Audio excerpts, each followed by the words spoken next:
여러분 안녕하십니까, 백운기입니다. 그럴 줄 알았습니다. 밝은 조명이 켜지면 감추었던 것들이 다 드러날 줄 알았습니다. 어느 조직에나 정신 똑바른 사람은 있게 마련이죠. 용산서 정복과 소속 경찰관이 올해는 헬로윈 축제에 훨씬 더 많은 인파가 몰릴 것으로 예상된다면서 현장에 정보 경찰관을 배치해야 한다는 보고서를 올렸는데, 정복과장은 이를 묵살하고 심지어 보고서 삭제를 지시했다는 사실이 드러났습니다. 경찰관이 이를 거부하자 다른 직원을 시켜서 삭제했다고 하는데, 이건 분명한 범죄지요. 이번 참사로 잘못된 것들을 하나라도 바로 잡을 수 있다면 조금이라도 추모의 뜻이 살아날 수 있지 않겠습니까? 백운기의 시사 1번지 출발합니다. 네, 오늘 함께 하실 네 분 패널 소개하겠습니다. 윤경호 MBN 논설위원, 김두수 시대정신연구소 소장, 장성철 공론센터 소장, 그리고 송금주 민주당 전 의원, 오늘부터 화요일 멤버로 함께하게 됐습니다. 어서 오십시오. 예, 안녕하세요. 송금주 의원께서는 수요일 날 하시다가 화요일로 오셨는데, 화요일 날 멤버 가운데 법률가가 한 분도 안 계셔가지고 네, 화요일로 부탁을 드렸는데 감사합니다. 제 역할을 열심히 하겠습니다. 고맙습니다. 어제 국회에서 현안 질의가 있었는데요. 현안 질의 관련된 내용은 조금 이따가 좀 짚어보기로 하고, 먼저 좀 새로 드러난 사실부터 살펴보도록 하겠습니다. 사실 상식적으로 생각해 봐도 그 전에 할로윈 축제 10만 명 정도 모였기 때문에 이번에는 마스크도 벗고 거리두기도 해제됐으니까 더 모일 것이다라고 예상하는 것은, 이건 뭐 상식이었죠. 그런데도 경찰관 배치가 거의 안 됐고, 그럴 수가 있을까 궁금했는데 역시 이런 일이 있었습니다. 용산서 정복과에 있던 경찰관이 분명히 올해는 더 많이 몰릴 것 같습니다. 그러니까 더 많이 좀 배치를 해야겠습니다.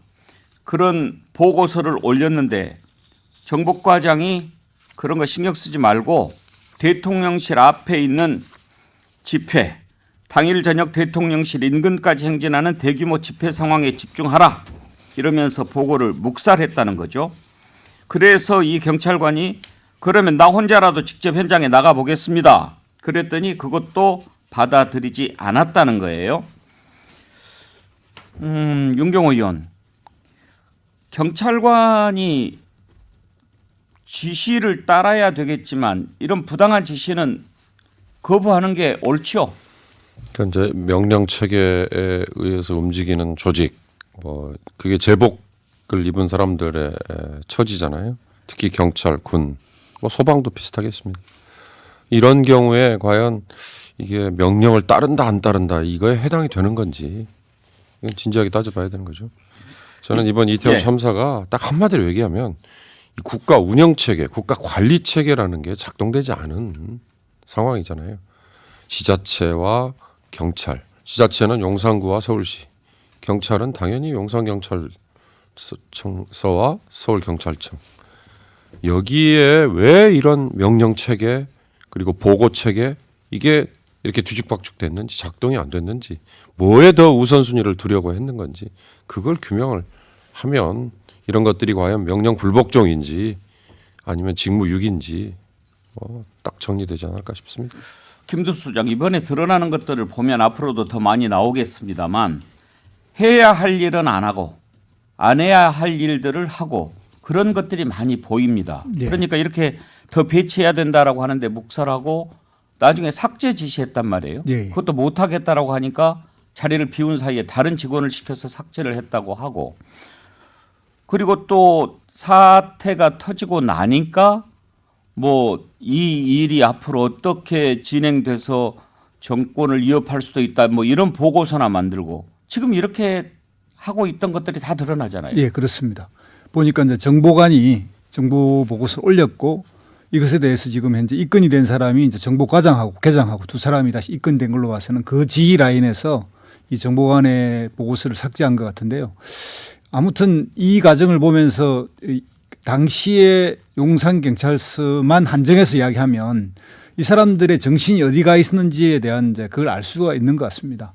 아마 대통령 당시에 이제 대통령실 가까이에서 시위가 있으니까 이 시위를 막는데 그리고 거기에 이제 관련된 부분에 집중적으로 신경이 쓰이고 보다 이제 일반 치안에 해당되는 이런 혼잡이라든 이런 질서 예방에 대해서는 거의 신경을 놓고 있는 그러니까 이제 대통령이 어디에 관심이 있느냐 여기에 또 하나 더 이제 뭐 향후 토론이 될지 모르겠습니다만은 이제 마약과의 범죄와 전쟁 이런 걸 선언한 상태에서 보면 그 이태원 그 현장에 마약 위주의 이제 단속반을 출동시키고 이런 걸 보면 그러니까 그런 지휘자나 감독관들의 관심 있는 요소에 이제 이렇게 눈치를 본 거죠.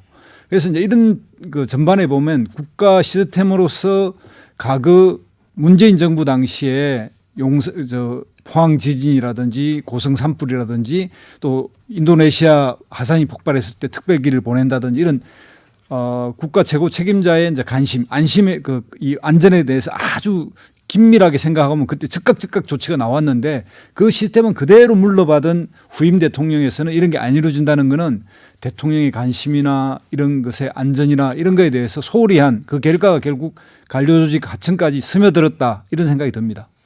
성검주 의원 법률가신데 이렇게 보고서 삭제 지시 거부하니까 다른 직원 시켜서 삭제했다. 이것은 범죄 행위 아닙니까? 예, 그렇죠. 기본적으로 이런 경우에는 직권남용죄가 일단 문제됩니다. 뭐 직권남용죄는 우리 국민들이 최근에는 굉장히 친숙한 범죄 유형이 됐지 않습니까? 그래서 이제 정보 과장이나 정보 개장의 경우에 직권남용죄 그리고 증거를 인멸한 혐의가 있기 때문에 증거인멸죄가 있고 좀 넓게 본다고 하면 이 용산 참사에 대한 책임을 져야 되는 부분이 있거든요. 그래서 업무상 과실치사상죄까지 물을 수 있게 됩니다. 실질적으로도 그런 죄명으로 입건이 된 것으로 알고 있습니다. 이번에 지금 이제 입건이 여러 명 됐는데 일부에서는 그날 참사 당일날 이렇게 보고하면서 손을 벌벌벌 떨던 용산 소방서장까지 입건한 것은 너무 지나친 거 아니냐 또 그런 여론도 있던데요, 장성철 소장. 근데 여러 가지 상황을 제대로 다 조사하기 위해서는 그 소방서장도 일단은 조사해 봐야 된다라는 거죠. 그러니까 입건이 뭐 구속이라든지 아니면 혐의가 있다라는 것이 아니잖아요. 그냥 일단은 조사해 보겠다라는 수사 대상으로 올리겠다라는 거니까 과연 소방서장이 제대로 일을 처리했느냐 그 부분도 좀 확인해 봐야 될 것 같아요. 왜냐하면 여러 가지 보도에 의하면 당시에 그 참사가 일어나기 전후부터 대략 한 100여 건, 97건의 소방 당국으로부터 신고가 국민들이 있었잖아요. 근데 그런 것들이 왜 제때제때 조치되지가 않았느냐. 그런 대응 체계에 대한 점검이기 때문에 이 부분이 그냥 사법 처리까지 간다라고 생각하실 필요는 없을 것 같습니다.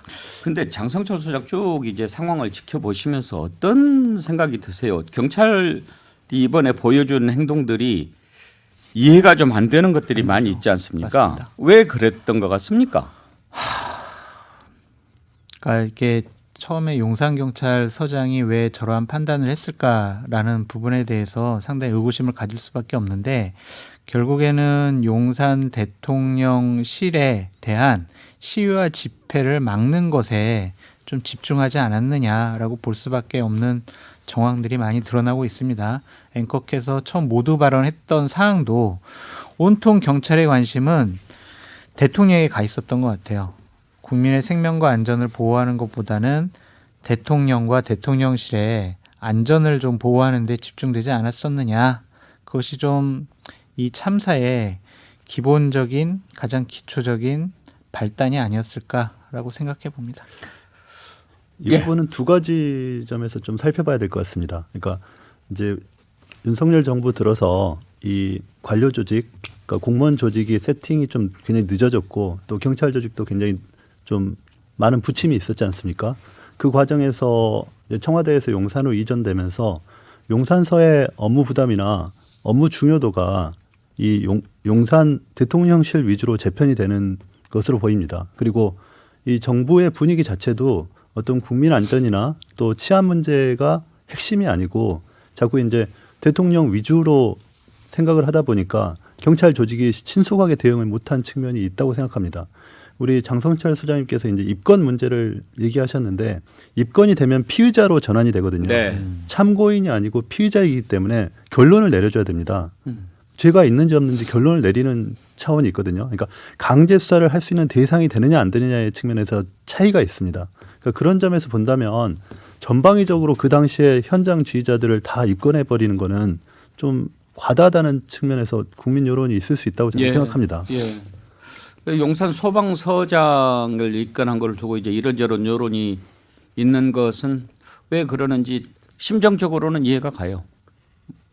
무슨 죄가 있나 뭐 그런 생각이 드는데 이제 소방도 사실 이번에 대응할 때 좀 여러 가지를 살펴볼 부분이 있죠. 뭐 예를 들어서 무슨 뭐 종로 소방서에 구급차가 먼저 도착했고 예. 용산 소방서 구급차는 늦게 도착했으니까 직무를 제대로 이행한 거냐 이런 걸 가지고 비판하고 비난하는 건 제가 보기엔 그건 과한 것 같고요.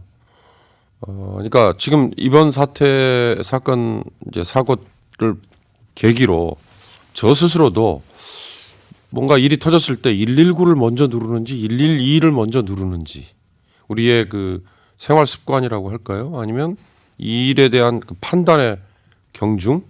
예를 들어 사람이 다쳤거나 사후 수습을 위해서는 119를 더 많이 의존하는 것 같고요. 아니면 뭔가 위협을 느꼈거나 뭐 불안 이럴 때 112 뭐 이렇게 그나마 그것도 굉장히 지금 가지런하게 정리라도 된 예. 걸로 저는 알고 있는데 그 둘의 유기적인 연계 관계라는 게 정말 필요한 거 아니에요? 그래야 현장에서 누군가가 컨트롤 타워 역할을 했을 때 양측이 같이 기민하게 움직여주는 예. 이건데 이번에 보면 그것도 뭐 1조 5천억 들여서 해놓은 통신망조차도 가동 안 됐다 이런 거 보면 아까 제가 말씀드린 이 국가 운영 시스템이 왜 이렇게 구멍이 났을까? 왜? 그러니까 우선순위를 딴 데 뒀기 때문인가?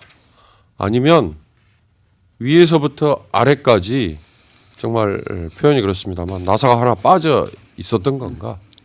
그걸 따져보는 게 그러니까 제가 이번에 정말 이해가 안 되는 부분이 그런 겁니다. 시민들이 그렇게 어려운 상황 그리고 긴박한 상황에 처했을 때 119를 눌렀던 119를 연결했던 그 받은 쪽에서는 그 우리 관할이 아니니까 저쪽으로 하세요. 이렇게 해서는 안 된다는 거죠. 시민들이 112, 119를 찾은 것은 국가를 찾은 거지 않습니까? 그렇죠. 나라를 찾은 거잖아요. 그러면 그 시스템 안에서 체계를 갖춰가지고 이것은 112 쪽이다라고 하면 그 받은 119에서 112 연결을 한다든지 이게 119 사안이라면 112에서 119를 연결을 하도록 해야지 내 관할이 아니다. 지금 당장에 숨이 넘어가는 그런 상황에서 시민들이 그런 거를 가릴 여유가 없을 때는 나라가 해줘야 되잖아요. 그렇습니다. 예. 그래서 뭐 그 문제에서는 보니까 이제 다산 콜센터하고 관계에서는 그런 문제가 좀 생겼던 것 같은데 112의 경우에는 112 그 상황실의 책임자가 그 자리에 딱 있지 않고 마침 또 이 사람이 뭐 휴가를 갔는지 이제 당직자로 다른 사람이 지금 이제 문제가 되고 있는 입건된 그분이 이제 하면서 제자리에 또 정의치에 있지 않았기 때문에 정리를 안 해준 것 같고 그런 신호가 들어오면 당연히 이제 이걸 종합해서 판단해서 이걸 그 위험시로 경보 발령 단계를 높여서 빨리 대응했어야 되는데 그것조차도 그냥 개별 민원처럼 처리해서 현장에 있는 이태원 파출소는 부지런히 뛰었지만 현실적으로 이게 무슨 사건이 일어난지를 종합 판단해 주지 않은 문제까지 생겼습니다. 그래서 이런 문제는 향후 이제 재발되지 않으려고 하면 그 G 라인과 긴급 이런 안전 시스템에서 누가 어떻게 해야 되는지에 대한 종합적인 백서가 나오면서 완전히 개선해야 될 문제로 보입니다. 따져봐야 되겠지만 용산 소방서장 입건한 것과 관련해서 부정적인 여론이 막 나오는 것은 그런 것일 겁니다. 물론 소방이 잘했는지 못했는지 잘못한 부분들이 있으면 들여다봐야 되겠지만 국민들이 보기에는 혹시라도 그냥 쫙 밑에 있는 사람들 이렇게 막 책임 묻고 그렇게 해서 정리하려고 하는 거 아닌가 하는 의구심 아니겠습니까? 정말 책임을 져야 될 사람이 위에 있다면 저는 지금도 참 어처구니가 없다라고 보는 게 윤희근 경찰청장 처음 발표할 때였어요. 읍참마속이라고 얘기를 하길래 그걸 보면서 읍참마속? 마속을 자르겠다는 거 아닙니까? 누가 마속입니까? 그리고 본인 책임은 아예 없고 현장에 책임이 있다 이런 식으로 이야기하는데 그걸 보는 순간 저 경찰청장이 도대체 자기는 전혀 책임이 없다고 생각하는가? 그런 생각이 들더라고요. 대단히 부적절한 표현이죠. 읍참마속이라는 것이 옛날 군주제 사회에서나 있을 법한 얘기고 이 사건은 그 재난안전기본법상의 최고 책임 주체는 대통령입니다. 그리고 서울시장, 용산구청장, 물론 이제 함께 중앙정부의 행안부 장관, 경찰청장, 소방서장 이렇게 책임을 분산하게 되는데 그리고 그의 견제와 균형이 필요한 것인데 경찰청장이 뜬금없이 읍참마속을 얘기해버리면 그럼 그 위로는 아무 책임이 없다는 식이 돼버리지 않습니까? 그래서 굉장히 부적절한 표현이었고 그런 생각을 만약에 현 정부의 지도부에서 가지고 있다면 이거는 국민 감정하고 너무 괴리된 대응이다 이렇게 생각합니다. 이제 책임 문제가 아무래도 나올 텐데 어제 현안 질의에서 이상민 행안부 장관 현재 있는 자리에서 할 일을 다 하겠다. 그리고 사의를 표명한 적 없다. 그렇게 얘기를 했습니다. 과연 이상민 장관이 책임을 져야 될 일인가 아닌가, 책임을 진다면 어떻게 해야 될까, 한번 네 분 패널의 의견을 들어보고 싶은데요. 윤경호 의원, 이상민 장관 어떻게 하는 게 옳다고 생각하십니까? 당연히 전 뭐 본인의 사임, 그다음에 파면이나 해임, 국민들이 어느 게 더 속이 후련할지 뭐 이런 건 사실은 중요한 거 아니라고 봅니다. 책임을 지겠다 내지는 이게 저의 탓입니다라는 얘기를 아까 말씀하신 윤희근 청장, 이상민 장관, 또 나중에 뭐 줄줄이 이어졌습니다만 오세훈 시장 그리고 박희영 용산구청장 왜 안 할까, 왜 안 했을까? 결국은 나중에 이제 궁극적으로 대통령한테까지도 가잖아요. 저는 뭔가 지침이 있었던 게 아닌가라는 약간의 좀 예단입니다. 추측이고 근거가 희박합니다. 그러나 그런 일사불란한 뭔가 지침이 바로 내려져 있었기 때문이다라고 짐작을 하지 않는 한 정말 이해가 가지 않아요. 그렇게 생태 같은 젊은이들이 많이 그런 참담한 죽음을 당했는데 그럴 때 누구라도 정말 이게 내 탓입니다라고 얘기한다고 해서 그 당신 탓이니까 당신이 다 책임을 져라라고 얘기했겠습니까? 근데 그걸 왜 못했을까? 왜 안 했을까? 어떻게 보면 억지로라도 이걸 막 부인하려고 하는 나와 선을 그으려고 하는 이런 모습까지도 몇몇 사람들은 보였는데 그러지 않고는 그런 뭔가 지침을 내렸다라고 추정하지 않고는 잘 이해가 안 가는 대목이에요. 지침은 뭐 이제 뭐 나중에 알려질 수 있겠지만 당장 궁금한 게 장성철 소장 그 전에 이상민 장관한테 기자들이 사의 표명 물어봤을 때 현안 질의 때 말하겠다. 그렇게 얘기를 했거든요. 네. 그래서 어제 어떻게 얘기를 할까 많이 궁금했고 예상하기로는 아마 그 자리에서 사의 표명을 하지 않을까 이렇게 예상을 했거든요. 그런데 국회에서 답변하겠다라고 했는데 국회 답변이 내가 지금 맡은 자리에서 최선을 다하겠다라고 하는 것은 사의 표명을 안 하겠다라고 그러니까 그만두지 않기로 정리가 된 거 아니냐 그런 생각이 들더라고요. 그렇죠. 대통령실과의 어떤 교감이 있었던 거 아니냐 이렇게 볼 수밖에 없을 것 같고요. 주말 사이에 어떠한 일이 벌어졌다라고 볼 수밖에 없어요. 왜냐하면 어제 아침에 대통령께서 뭐라고 강조하시고 말씀하셨냐면 경찰의 대대적인 혁신이 필요합니다라고 하면서 경찰청장 앞에다 두고 경찰의 잘못에 대해서 조목조목 얘기했잖아요. 거기 이상민 장관도 있었어요. 이상민 장관에 대해서는 브리핑한 것을 보면 언급한 내용이 없습니다. 그렇다면 이상민 장관 잘못보다는 경찰 잘못이야 라고 대통령께서 생각을 하신 것 같고 그러한 경찰에 대한 개혁은 혁신은 이상민 장관이 해야 된다라는 임무를 부여받은 것이 아니냐라는 좀 생각이 들지만 이것은 대단히 부적절한 판단이다라고 볼 수밖에 없습니다. 이상민 장관이 참사가 처음 났을 때 그 다음 날 상당히 부적절한 말을 했죠. 경찰이 소방관들이 더 배치됐더라도 이 사고를 막을 수 없었다라고 얘기한 것 자체가 국민적인 분노를 더 일으켰고 상당히 무책임한 장관이라는 평가를 받지 않았습니까? 이것 때문에 윤석열 대통령까지도 직접 공격을 많이 당했고 책임 있는 것이 아니냐라는 비판을 많이 받았습니다. 장관이라는 자리는요. 법률적인 책임은 나중에 지더라도 정치적인 책임은 져야 합니다. 양심이 있다면 본인이 먼저 사의 표명을 해야 돼요. 대통령께서 경질할 거야 라고 생각을 안 하시더라도 이러한 사태에 엄중한 책임을 제가 지겠습니다라고 얘기하는 것이 맞지 사의를 표명한 적이 없습니다라고 얘기하는 것은 비겁한 책임 회피다라고 볼 수밖에 없습니다. 김두수 소장은 이상민 장관 어떻게 하는 게 옳겠다고 생각하십니까? 저는 행정안전부 안전위원회 이 해난 질의할 때 저도 사퇴할 거라고 봤습니다. 그렇게 예측을 했는데 이게 뭐냐면 이제 두 번의 큰 변화가 있는 것 같아요. 처음에는 이제 이 자기 조직을 보호하는 행태를 띄었다가 112 통화 녹취가 나오면서 일제히 이제 사과를 했지 않습니까? 그런데 지금 시간이 흐르니까 윤석열 대통령이 이제 국가 안전 시스템 점검 회의에서 딱 초점을 맞췄어요. 경찰 쪽으로.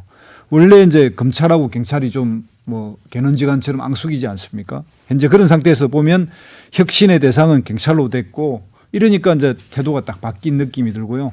뭐 이 대통령실하고 상의도 안 했다. 이 사태 문제에 대해서 이렇게까지 나오는 거 보면서 야 이거는 뭐 진짜 국민들한테 이제 완전히 몰매를 맞게 생겼구나. 그걸 자기들이 모르네 이런 생각이 드는데 이거는 뭐 아무리 그 대통령이 임명한 자리지만 이렇게 되면 대통령까지 이제 부담이 돼서 대통령의 이러한 애초에 대통령도 이런 발언을 했잖아요. 제도의 미비 때문에 뭐 이런 재난에 대항하기 어려우니 뭐 제도적 정비를 해야 된다 이런 이야기를 했다가 어제 발언에서는 그 7일날 발언에서는 이걸 이제 다 제도 미비 때문이 아니다 이렇게 이제 또 다시 본인 말을 이제 번복하긴 했는데 이렇게 해서 뭐 이상민 장관과 윤석열 대통령이 다 한 몸으로 묶일 이유가 없는데도 불구하고 묶이는 뭔가 좀 이해 안 되는 그런 걸 하고 있는 것 같습니다. 송금주 의원도 같은 생각이십니까?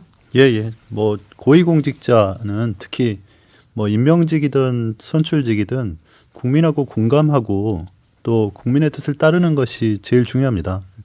서로 자기 탓이 아니더라도 자기가 책임을 지는 것이거든요. 그래서 그런 측면에서 굉장히 지금 전반적으로 부적절하게 대응하고 있는 것이 아닌가 이런 생각이 듭니다. 근데 어제 국회 현안 질의 어떻게 보셨습니까? 윤경호 의원. 이제 야당에서는 국정조사 특검 이렇게 이야기하는데 어제가 사실 뭐 리허설 같은 느낌도 들고 뭐 전초전 같은 느낌도 드는데 국정조사 특검하면 더 많이 밝혀낼 수 있을 것 같던가요? 그게 이제 둘 다 여야 합의해야 된다. 물론 상설특검 법무장관 권한으로 할 수 있죠. 제도적으로.